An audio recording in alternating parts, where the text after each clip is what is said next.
I was bummed that I couldn't watch it. Like, you're in the car and I'm asking Cliff. I think Cliff got tired of me asking how Kyle did in Indy, but it was important for me to know. I wanted to know where he was at and how close he was to making it.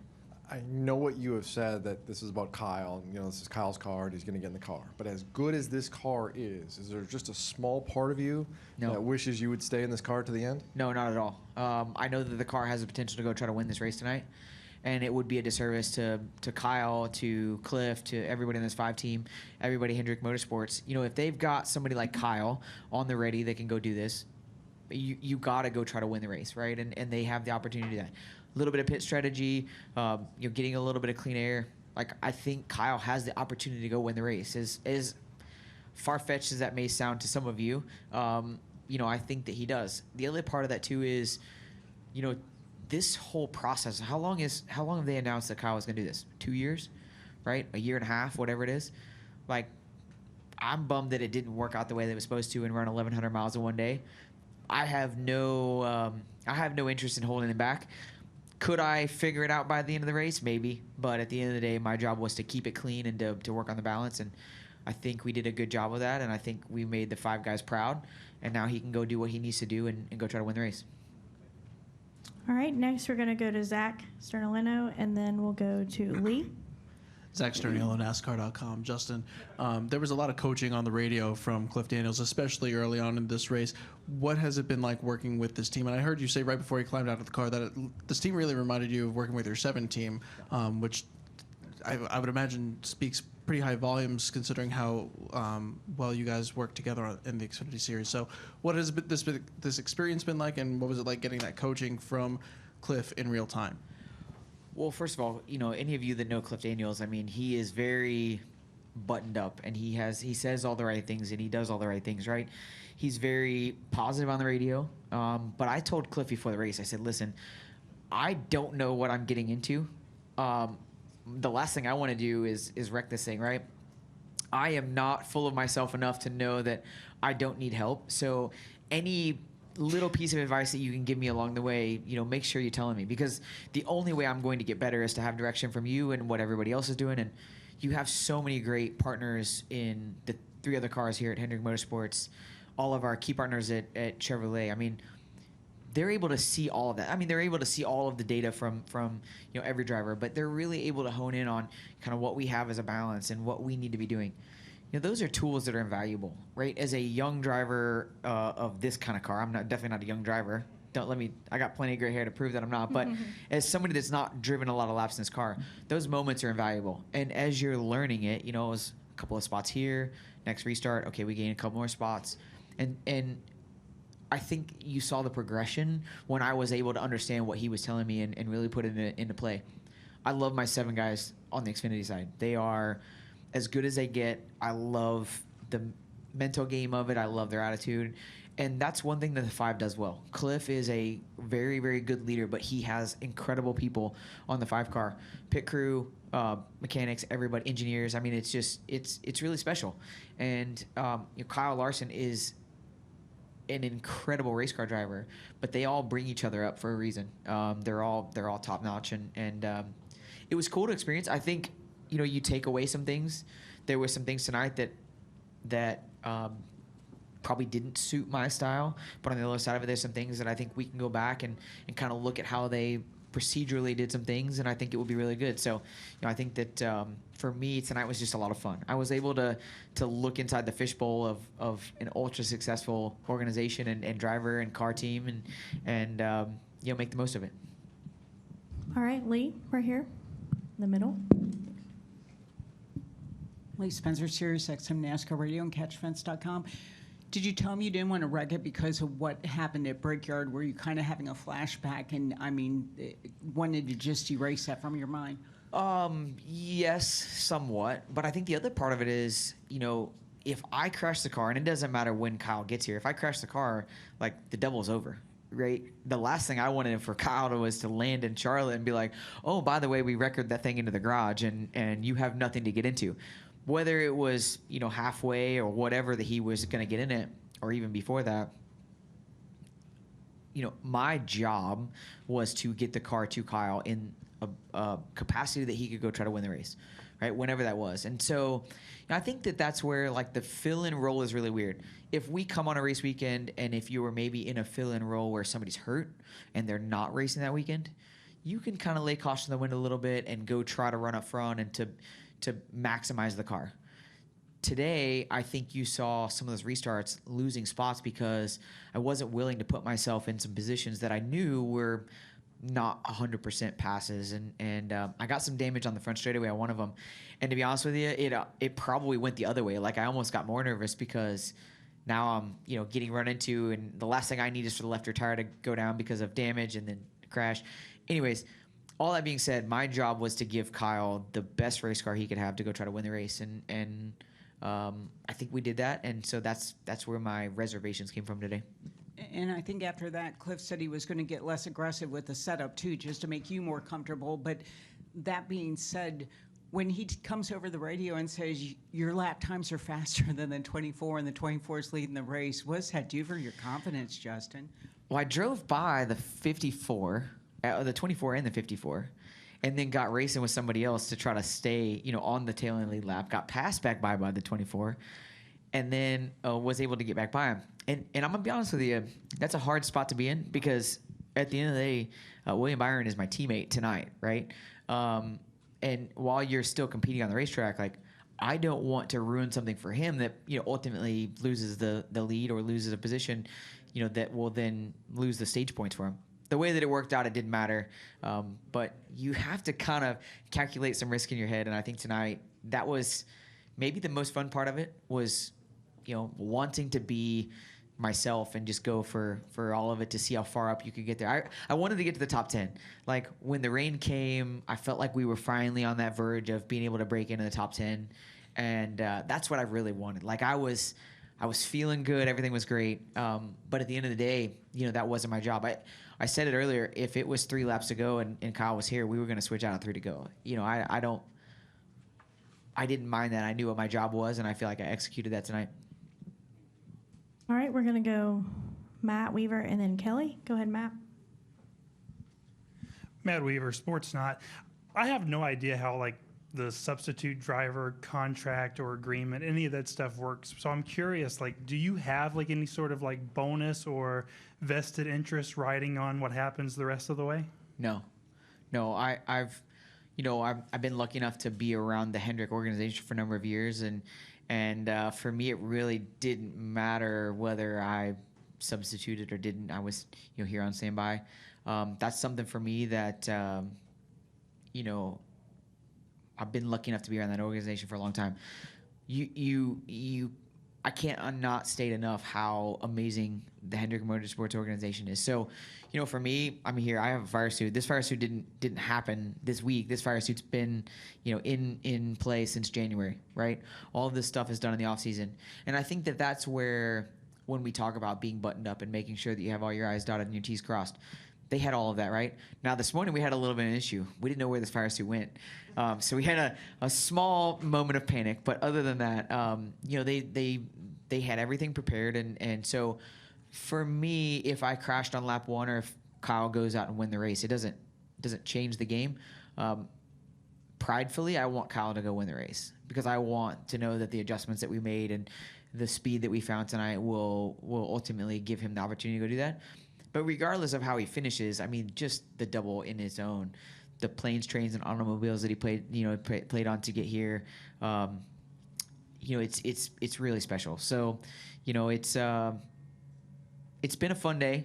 I'm glad it's over, and I'll go to Portland next week with the Xfinity Series car and just be Justin again and go have some fun with it. And then kind of a follow-up on that. I don't want to put the cart before the horse, but if Kyle does win, that's your name on that. How would you kind of celebrate that or recognize that? Is it like an IMSA, split win kind of thing? I mean, how would you view that? I feel like I ran over halfway, so maybe that helps me. I don't know. But actually, I told him I didn't want anything. He could keep all of it. We could even cross my name out on the win list and put his on there. I said the only thing I wanted is that there's the champion slot over here where you get a race winner gets to park their motorhome in the champion slot. I just want the ability to be able to do that. So I don't know if Marcus is hearing me, but if Kyle wins, that's the only thing I want for winning is to since my name won't be on the win to be over there. But in all reality, it will be weird. I know that it's happened in the past. I think Almirola and Denny had it happen in Milwaukee years ago. I'll be sad if it does, not from a standpoint of like that I wasn't able to win it. I'll just be sad that Kyle doesn't get the credit for it, because I know how hard it is to win Cup Series races, and I know how much effort and time they put into it, and so I want that for him more than anything. All right, up front for Kelly, please. Kelly, if you can just raise your hand. Thank you.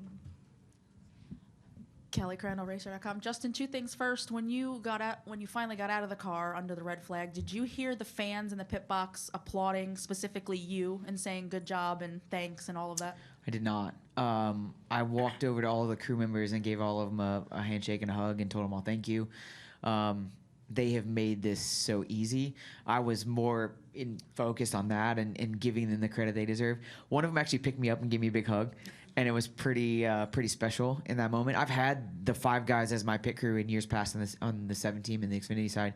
Have a great relationship with them, but the time and effort. I mean, we were at the shop until 9 p.m. one night this week, just going over seatbelts and doing all of them were there, and so to be able to come through today and do all the right things, I felt like that was cool. I don't know if the fans cared. It really didn't matter. I just wanted to do my job and have fun with it. Along those same lines, this is unique because with the red flag, you got to get out and actually go talk to Cliff and Kyle. I think he was on the box, right? Yeah. So it wasn't just a quick driver swap. What did you want to talk to or get a chance to say to them as you got up there? Yeah, I mean, I think, I listened really intently when Kyle and Cliff discussed practice and what he was fighting and what he needed from a balance adjustment. And so, I was able to take that in the car for tonight and to help build myself of like what I needed to feel. But then too, we went from what felt like 200 degrees when we started the race and full sun to what we kind of have now, that chilly, cold weather. The track changed a lot. We ran quite a bit through that transition. And Charlotte's always that way. The Coca-Cola 600, usually the car that leads early on is not the car that's the car that wins the race, right? You gotta go through that transition. So I just wanted to kind of give him an idea of some of the same stuff that he fought in practice was still there, some of the stuff that we made better, and then kind of almost help them decide on, do they want to make any more adjustments? As if I'm assuming pit road will be open, they were able to come down. They're going to be at the back anyways, so they'll have the opportunity to come down, put some tires on it. So I just wanted to give him some cliff notes of, that's really weird, some race notes of what I thought and what I felt. And I guess they are Cliff notes because Cliff's got notes for his notes. So, just tell him what I felt. And that made it good for me because I feel like Kyle, as a racer, like he was it was cool to watch him intently listen, right? And to see what I had to say. And then, he can go use that for when he gets in the car and goes out there and makes laps. So that was cool. I was ready for the driver swap. He says he was not, by the way, because I practiced this morning. He did not. So I think we would have been pretty good, but I was ready. I don't think he was. All right, we're going to try to get a couple more questions in, and we're going to go to Danielle, Jacob, and then Steven, and then up to Claire. Go ahead. To the right. Thanks for not picking me, Danielle. But you did pick me last week, and I won. Yes, so the jinx is, the curse is over. It's gone. It's over. Wanted to know the cool factor of all the things you've done in the sport where this ranks, and then when you were starting the race, the pucker factor, how kind of scared or pressure packed it was. Cool factor was pretty special because, just for example, like this hat, right? It doesn't fit me. I look like I'm Yosemite Sam because it's so tall. But at the same time, like that, isn't he the one that wears the really tall cowboy hat, right? I don't have the cool mustache, but anyways. Just being a part of this weekend, right? Hendrick Motorsports has put a lot of time and effort into the double and all of what goes into it. And so just a simple momentum like this hat, right, is really cool, regardless of, how the day goes. Like, just the little stuff. My parents both keep everything from when I was a kid all the way up to now. My mom tells me all the time that when they're gone, I'm going to be miserable of all the stuff they've kept. Well, if they've instilled one thing in me, it's that I'm a pack rat as well, and I'm a memento guy. So this will definitely be something that's really cool. The other side of that is it ranks up there really high because I felt like we succeeded and we were able to move forward and get better and do all the right things. That being said, I was pretty confident that I was going to be dead last after the first 5 laps. I mean, you talk about it was like I was in Europe going on the wrong side of the road. Like, that's how weird it was. I mean, just, even though I drive the wheel force car for Chevrolet, in traffic, not knowing how some of these guys are in restarts now, and some of them are crazy. I'm not gonna lie to you. There were a few guys that I'm like, note to self, do not get anywhere near them because we are gonna crash, right? That being said, once I got settled in, you're like, oh, they weren't really that crazy. It's just how you got to restart. So, I think once I got comfortable, was a lot better. Now, that being said, I also don't know that I would sit how Kyle sits in my own car. So, the steering wheel was a little bit farther away. He runs a lot smaller steering wheel than I do. So, just understanding all the different fit that Kyle does versus myself took me about 25 or 30 laps just to feel like I knew what I was doing. And then from there, we were able to work on it, make it better. You also did such an unbelievable job and have always been a reliable pair of hands. I wonder, with all the speculation that it'll be a crazy, silly season, is there any part of you that thinks maybe this caught a Cup owner's eye for 2025? I don't know if it did or not. I mean, obviously, super happy with where I'm at Junior Motorsports and what we've been able to accomplish. Are there moments where I still would love to know what doing this full time would be like again? And if you got drive cars, like if the 5 is open and Kyle Larson wants to go IndyCar racing full time, I will gladly step in and fill the 5 seat. But in all reality, I don't know. My phone hasn't rang, I can tell you that. There's lots of young up and coming drivers that are ultra talented that are ultimately going to be looking for rides. So, I think that that's kind of already scienced out. But at the end of the day, is that something that I still wish I could check off my bucket list? Yeah, it is. But the old saying is, if it ain't broke, don't fix it, right? I'm loving what I do right now. I've had shots to go for a championship in the Xfinity Series for the last number of years. So, it'd have to be the right opportunity for me to want to do it. There were a few guys that I watched tonight that it makes you realize how important a really good car is also, right?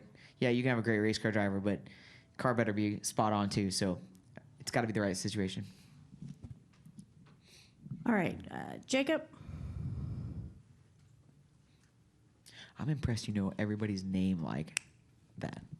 I'm a face person, not a name person. We spend a lot of time together in this room, that is true. so it does help. I'm still a face person, not a name person. Go ahead, Jacob. Amanda's just good like that. Jacob Zillman, Raceface Digital. Justin, you've talked a lot about getting ready to do this, the here and now. I know you've got to go to Portland next week, but when this is all over, whenever it's over tonight. Tomorrow morning, yes. And you get at least a day or two to sit back and reflect on this whole process. Whether it's driving yourself personally, what will you take away from being able to be a part of this experience? Well, I don't get much rest. I mean, we have our debrief tomorrow morning at 9 a.m. And then I fly to Iowa for the wheel force test Wednesday, Thursday. But I'm having to go on Tuesday to watch the Goodyear tire test. So I'm not gonna have a whole lot of time to relish in any of it. But at the same time, it's really cool, but at the same time, like I said earlier, it's my job, right? Like that's why I've been asked to be a reserve driver, and my job is to go out there and do the best job I can. So while it was cool and it was fun and it was a huge moment, I'll go back to doing what I do, and I'll sit, and if the opportunity comes up to do another fill-in job, I'll go do my best again. But as of right now, I did what I was asked to do and tried to make the best run of that I could for those guys. All right, Steven, go ahead, and then we'll move up to Claire. If I can have our microphone in the middle. Claire, your arm's going to get tired of holding that phone. Yeah. Steven Stumpf, Frontstretch.com. Justin, obviously, probably the best case scenario this weekend would have been Kyle running all 1,100 miles. But for you personally, how big was, having the opportunity to run as long as you did and, have this chance, especially considering that your start with Hendrick at Indy a couple of years ago was really over before it began? Yeah, it was really terrible. That's been brought up a couple of times. I tried to put that one out of my memory. I didn't even remember that I did that. But I did get to race with Jimmy tonight quite a bit, actually. And that was kind of weird, kind of fun. you know, I look at the way that today could have gone, and perfect case scenario, right? Kyle was going to be able to run all 1,100 miles. With that being said, though, I feel like getting time to get acclimated to the car and to understand what I needed to do to be better and get to the end of the race where I felt like we were running lap times that were competitive and we were, moving through the field and doing all the right things. That was probably more important for me tonight. If he would have come at lap 25 or 50 when I was still not comfortable, would have been a hard thing for me to swallow, right? So as much as it stinks that he wasn't able to run more laps in the race, I just thought it was good for me because I finally got to where I was comfortable. And I can step out of this race car and be perfectly content with how the day went because I knew that I was comfortable and we were making passes. I want Kyle to run as many laps as possible. There's 151 left. Is that right? I think. Somebody, if I'm wrong. I want Kyle to run 151 laps and go try to win a race, right? I would love for him to run 200 or 300, but the way that it worked out, it benefited me, really, in the grand scheme of things. It benefited me to give me more time, and it will help me, number one, kind of understand what I need to do better, and learn and not be closed-minded sometimes. But number two is I'm doing all of the wheel force testing for Chevrolet and GM. Give me a better understanding of kind of some of the areas that the drivers are fighting, right? I think when you test, sometimes it's easy to get locked in on, what you need to do in that moment. But sometimes you don't kind of think in the back of your head what the drivers are really dealing with. And so that gives me a great opportunity to kind of help those guys and see what we can do to be better. Thank you. All right, we'll come up front to Claire and then to John Newby.